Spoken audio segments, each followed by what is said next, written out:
It's the Night Owls Metro, and what next?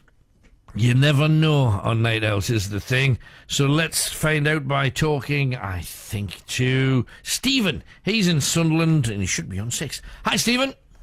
Hello there. Hello, mate. What can we do for you? I'm just on the line replying to Patrick, whose mum died of lung cancer. Yes. My mum died of exactly the same thing back in 2004. Oh, right. Unfortunately, she was only 52. Oh, what is it? Lung cancer seems to steal them young. I mean, because I've heard of people in their 30s and 40s go as well. Awful. It is absolutely devastating. I mean, we found out about 6 months before she died. Right. She went to the doctors with, like, a recurrent cough. Uh-huh. Doctor put her on medication thinking it was a chest infection. Mm-hmm.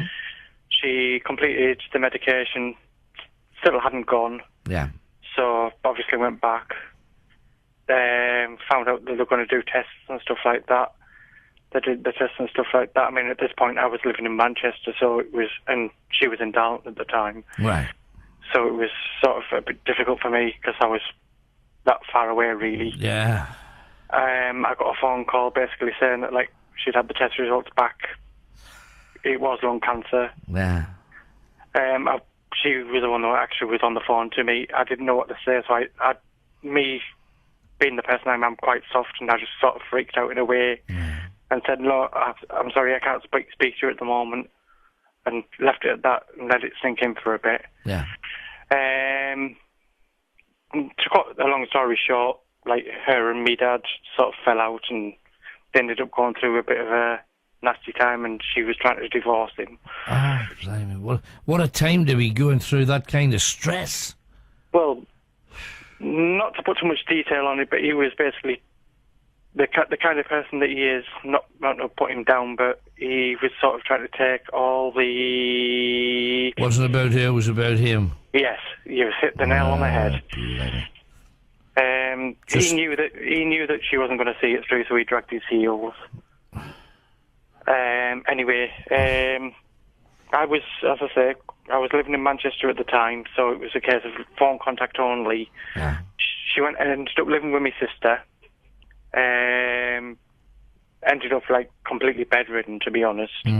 Her mind and spirit was still there, but her as a person, and the person that I knew had gone. Yeah. Because she was so active. And I got a phone call from my sister saying, "Oh, you need to come through. Doctors increased her medication.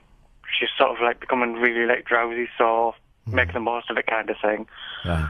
So I went through. It was quite late that I got in. It was about 7 o'clock. Didn't tell her that we're going to turn up, so it was a nice surprise for her. Mm-hmm. I sat talking to her, and she was completely all there, like she usually is, but just, like, laid out. Yeah. And, like, said good night to her, gave her a kiss. About 6 o'clock the next morning, because my sister was sleeping in the living room with her in case she needed anything. Yeah. My sister woke me up and said, "Oh, Mum wants to see you." I was just like, "All right, that's fine." So I went down, sat with her, watching the telly and stuff, and just chatting away like we usually do. And then all of a sudden she took, because she was on oxygen, she took the mask off. She was just like, "Oh, don't need that anymore." What? I was just like, yeah. She took the mask off and said, "I don't need that anymore." Yeah. This sounds slippery slopey. What happened? At that point, I was just like, "Oh, I didn't think anything of it." Yeah. I suppose I'm a bit beyond the ears with things like that. Right. So took the mask off her, turned it off, like, still chatting and stuff, and she just turned around. She's just like, you and your sister can go now." I was just like, "What do you mean we can go?"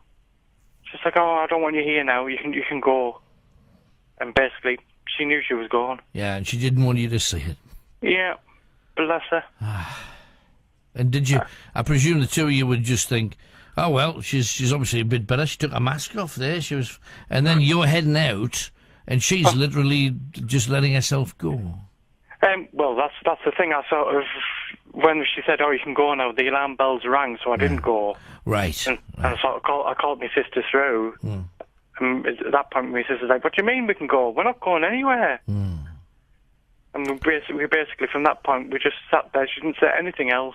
Sat there holding her hand, and she went. She's gone. Right.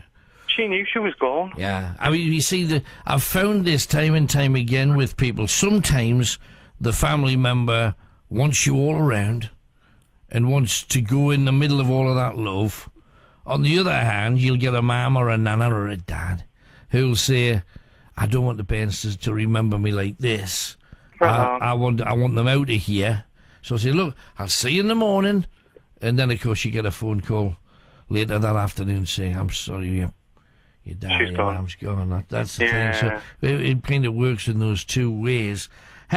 For Patrick's point of view, how do you, because you obviously loved your mum very much, that's obvious too. How do you get the balance back so you're not always bursting into tears when you see Mum's favourite telly programme come on, or you walk past the flower shop where she always got do you know what I mean? How do you? To be honest, Alan, I mean, I'm a bit of a softie. Yeah. Nothing wrong with that. I'll stick my hands up. I was a mummy's boy. Yeah.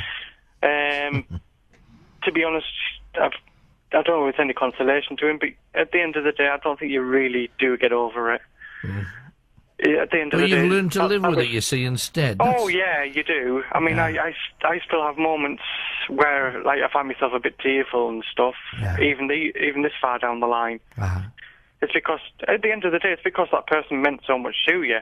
Yeah. As you said earlier on, it's not so much that they've gone, it's just that there's that gap. You miss them, and it's for you, it's not for them anymore, because if it was for them, you wouldn't want them in the kind of pain they were in when they were... At the end of the day, I totally agree with what you said. I'd rather be her where she is now than what she was. Absolutely. Because what she was wasn't the person that she was. No. And to see her suffering, it's not nice. Stephen, bless you. Thank you very much for calling in. No problem. And Patrick, I wish you all the very best, mate. Keep your chin up. It does get better as the years go by. Thanks, Stephen. No problem. Cheers, man. Alan, bye-bye. Lovely guy. Nice people. Oh, what's happened tonight? Where's the dodgy? We've got dodgy people out there. Where are they this evening? We just got good guys on. Stephen, a good guy, like Patrick. And how do you feel about Mammy's boys? People who feel the pain.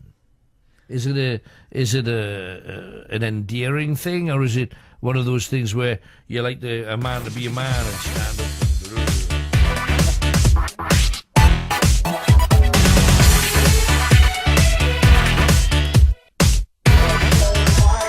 Metro Radio.